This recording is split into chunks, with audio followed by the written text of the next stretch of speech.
As tempestades não são apenas inevitáveis, elas são imprevisíveis. Elas chegam de súbito. É curioso que este cenário aconteceu no chamado Mar da Galileia, ou Lago de Genezaré. Todos vocês sabem que esse mar não é um mar, é um lago de águas doces. O maior reservatório de águas doces do Oriente Médio. 21 quilômetros de comprimento por 14 de largura. Esse Mar da Galileia, ele é encurralado pelas montanhas, do lado oriental as montanhas de Golã e do lado ocidental as montanhas da Galileia. No extremo norte fica a maior montanha de Israel, o Monte Hermon, cujo cimo fica sempre coberto de gelo. De vez em quando acontece um fenômeno nessa região. O vento gelado descendo das montanhas, ou do Monte Hermon, encurralado por essas montanhas, bate na superfície desse lago, que está a 200 metros abaixo do nível do mar Mediterrâneo. E mesmo só a pino começa uma terrível tempestade de vento. Muito provavelmente foi isso que aconteceu. Jesus entra no barco com os discípulos, vai lá para trás e dorme, e enquanto navegam, chega uma tempestade súbita e avassaladora. É assim na vida também. Você levanta de manhã como um dia normal, leva os filhos para a escola e de repente um acidente, e de repente um fato que transtorna a sua vida.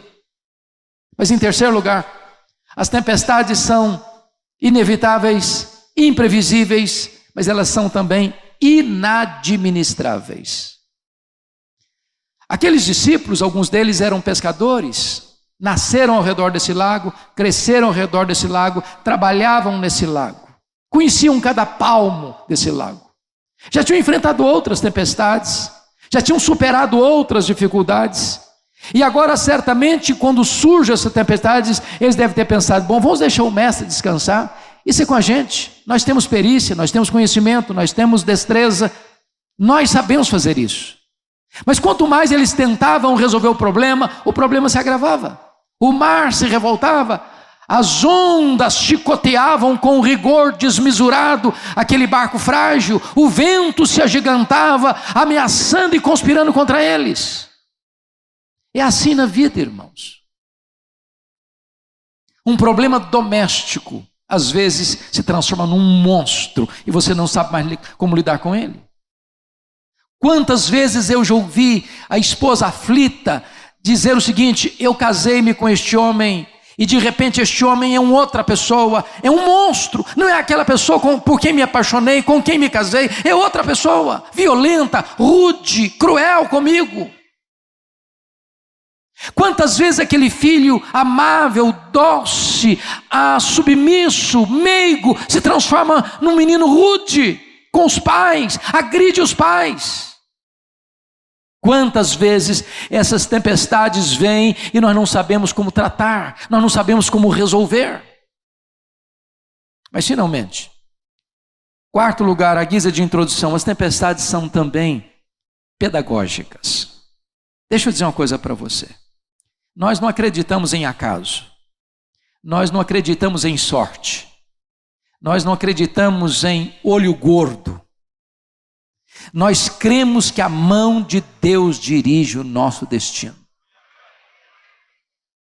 Nós cremos que nada acontece conosco sem que haja um propósito maior de Deus. Então preste atenção nisso. Deus não desperdiça sofrimento na vida de seus filhos. Se você está enfrentando uma tempestade na vida, se você está enfrentando uma crise na família, se você está passando por uma aflição na sua alma, se você está lidando com alguma situação adversa na sua história, entenda isso, Deus tem um propósito nisso. As tempestades não vêm para nos destruir, as tempestades vêm para tonificar as musculaturas da nossa alma. As tempestades não vêm para nos colocar lá no fundo do mar, as tempestades vêm para nos dar a consciência de que quando os nossos recursos acabam, os recursos de Jesus Cristo continuam plenamente disponíveis. Então, dito isso, eu gostaria que você olhasse comigo para entrarmos no texto. O contexto aqui é que Jesus passara todo aquele dia ensinando as parábolas do reino. E se você já falou e ensinou o dia todo, sabe que isso produz exaustão. Então, já no final do dia, Jesus entra no barco com seus discípulos e dá uma ordem para eles: passemos para outra margem. E enquanto navegam, Jesus foi para a popa do barco, pegou um travesseiro, deitou e dormiu. Ele era um homem, perfeitamente homem, cansado, dormiu. Enquanto ele dorme, chega subitamente a tempestade de vento. Nesse momento, os discípulos tentam resolver e não conseguem.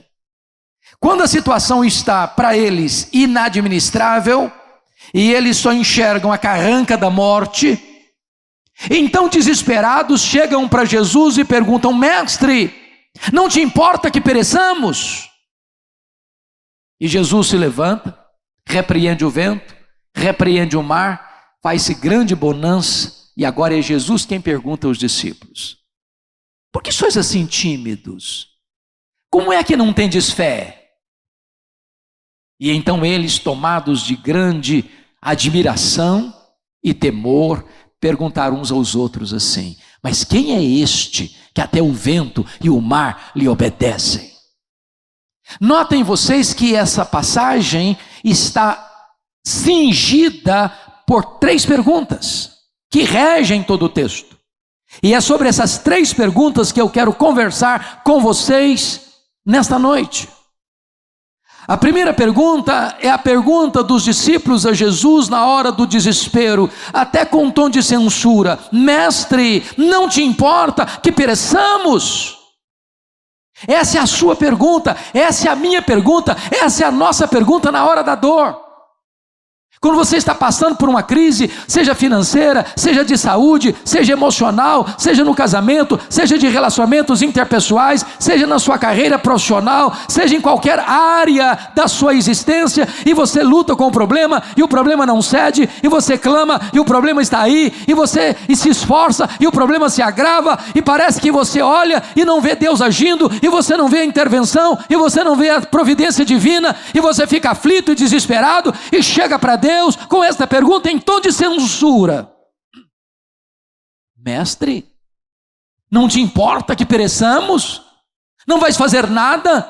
Não estás vendo a nossa dor? Não estás vendo a nossa aflição? Não estás vendo que a morte está mostrando para nós a sua carranca? Não vais agir? Vais continuar indiferente ou dormindo diante da nossa aflição? Agora, vamos entender uma coisa. Por que eles estão fazendo essa pergunta para Jesus com tom de censura? Eles tinham motivos para fazer isso? Olhemos para o texto. Primeiro, eu acho que na mente deles havia uma grande angústia, um grande dilema. Era conciliar a ordem de Jesus com o problema que estão enfrentando. Porque Jesus diz para eles assim: passemos para outra margem. Eles estão obedecendo a ordem de Jesus. E ao obedecerem a ordem de Jesus, estão enfrentando a tempestade. Via de regra, meus irmãos, nós esperamos o seguinte: se eu pego um caminho contrário à vontade de Deus, se eu me rebelo contra Deus, como Jonas pegou um navio para Tarsis em vez de ir para Nínive, é natural que você espere que Deus mande uma tempestade atrás dele, para botá-lo no caminho de volta da obediência. Mas você não espera naturalmente que ao obedecer a Jesus, ao fazer a vontade de Deus, a tempestade chegue atrás de você. É a sua pergunta: mas meu Deus, eu estou fazendo tudo certo. Eu estou andando contigo. Eu estou te honrando. Eu não transijo com valores absolutos. Eu sigo com fidelidade à risca aquilo que tu estabeleceste para mim. E eu estou enfrentando essa crise. Eu sou um servo. Eu sou um homem de Deus, eu sou uma mulher de Deus, estou doente, eu sou um servo de Deus, estou passando uma magrela na minha vida financeira, eu sou um servo de Deus e tem problema na minha casa, eu sou um servo de Deus e estou enfrentando tantas tempestades na vida, o Senhor não vai fazer nada. Mas em segundo lugar, irmãos, eu acho que eles têm um segundo problema para administrar, é conciliar a urgência da necessidade deles com a aparente demora da intervenção de Jesus. O que Jesus está fazendo no barco? Está dormindo. Quem está dormindo não está trabalhando. Quem está dormindo não está agindo.